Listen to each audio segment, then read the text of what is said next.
पुढच्या बातमीकडे जाऊया। मविया आणि मनसेने काढलेल्या सत्याच्या मोर्चामध्ये दुबार मतदारांवरून आयोग आणि भाजपवर टीकेची झोड उठवली। यावरून आता भाजपने सुद्धा लावरे तो व्हिडिओ राबवला। राज ठाकरेंना हिंदूच दुबार मतदार दिसतात का असा सवाल आशिष शेलार यांनी उपस्थित केलाय। महाराष्ट्राच्या विशेषतः विधानसभांच्या निवडणुकीच्या निकालानंतर लागलेला झटका, जोर का झटका धीरे से लगा, या पद्धतीने जो झटका लागला त्यानंतर दिल्लीतल्या पप्पूपासून गल्लीतल्या पप्पूपर्यंत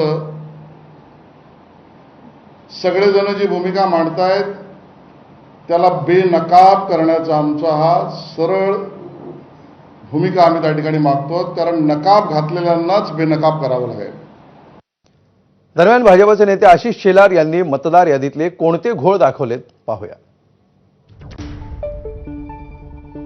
नाव एकसारखे पण मतदार यादीतले नंबर वेगवेगळे, नाव एकसारखं पण पत्ते वेगवेगळे, नाव एकसारखं पण मतदार ओळखपत्र वेगवेगळं, नाव सारखं पण नावामध्ये थोडीशी अदलाबदल,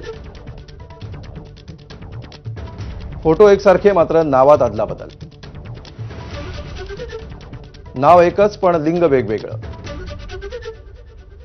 एकाच व्यक्तीचं नाव 3-3 वेळा।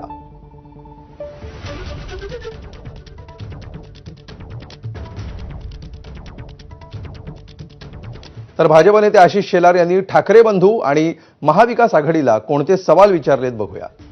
ठाकरेंना मराठी, हिंदू आणि दलित मतदारच दुबार दिसतायत का? ठाकरेंना हिंदू, मराठी आणि भूमिपुत्र मतदारच दिसतात का?